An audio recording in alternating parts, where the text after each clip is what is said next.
When Claire filled out that mail-order groom request, she wanted a man who was perfect on paper. But when a tall, black man named Elijah showed up at her doorstep, she slammed the door before he could even say hello.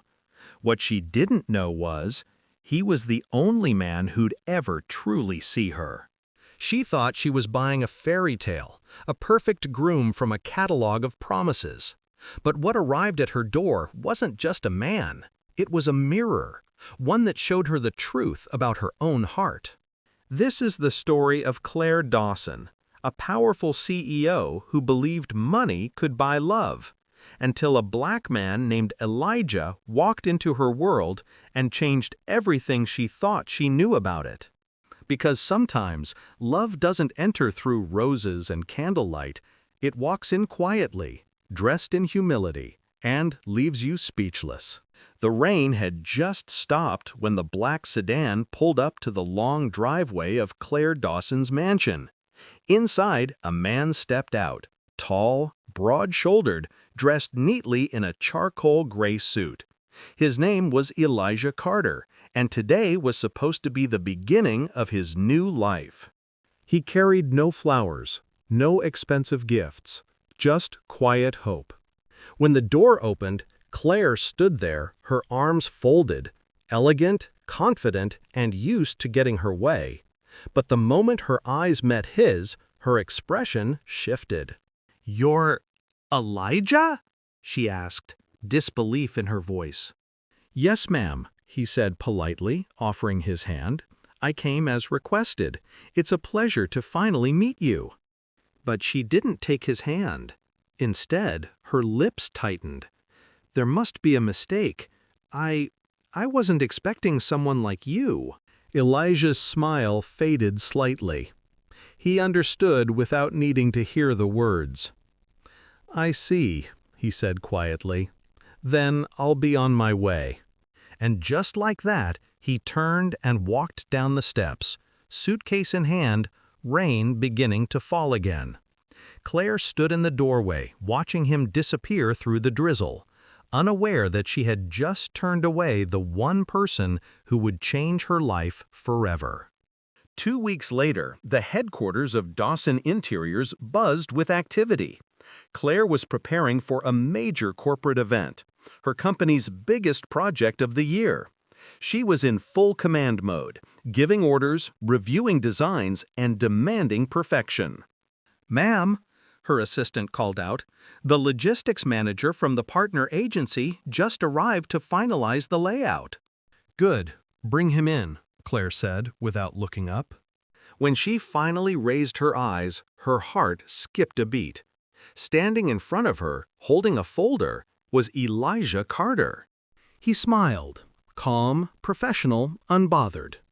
"Good morning, Miss Dawson. I'll be handling your event operations." Claire froze. The same man she had rejected stood before her, not as a groom, but as a man in charge. The air grew thick with tension. Throughout the day, Elijah worked with quiet efficiency. He gave instructions to the crew, checked every light, every detail, and never once lost his patience. Claire watched him from a distance, her chest tight with guilt and curiosity. At one point, a delivery truck jammed the loading dock, threatening to delay the entire event. Without hesitation, Elijah jumped in, directing workers, lifting boxes himself, doing whatever it took to fix the mess. Sweat glistened on his skin, but his focus never wavered. Claire found herself staring longer than she should have. There was something about his calm strength, his discipline, his humility, something she couldn't ignore anymore. That evening, after everyone left, Claire found him alone in the hall, checking the lighting cables one last time. "Elijah," she said softly. He turned, surprised but polite. "Miss Dawson." "I wanted to apologize," she said, her voice trembling slightly, "for the way I treated you that day. It was wrong. I was wrong." He paused, looking at her. "You don't owe me anything, Claire." "I do," she insisted. I judged you before I even knew you, and that's not who I want to be." Elijah smiled faintly. "Maybe that's your lesson in love." The words lingered between them, soft and deep. For the first time, she saw him not as a stranger, but as someone who carried grace far beyond his appearance. Days turned into weeks. Their professional conversations grew longer. They shared coffee during late-night work sessions. She learned he had once been an architect before leaving his home country, and that his calmness came from years of hardship and faith. One night, Claire found him repairing a broken lamp in the hallway. "You're always fixing something," she said playfully. He grinned. "That's what I do best." She tilted her head. "Even hearts?" He chuckled, lowering his eyes.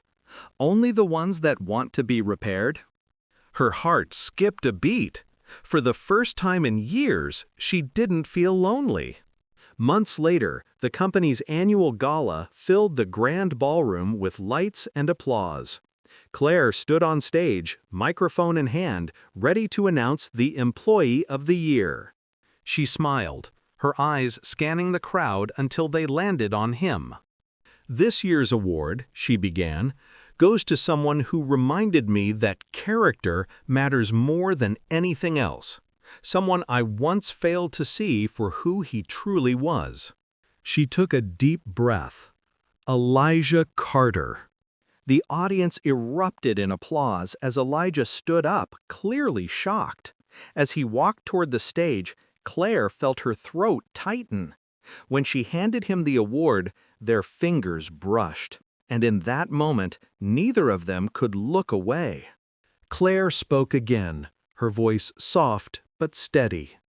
"I once shut a door on this man because of the color of his skin. But he opened a door in me that I didn't even know existed." Elijah's eyes shimmered. He didn't say much, just smiled, his silence saying everything words couldn't. Later that night, when the crowd was gone and the lights dimmed, they stood together by the balcony overlooking the city. "I never thought I'd see you again after that day," she whispered. He smiled.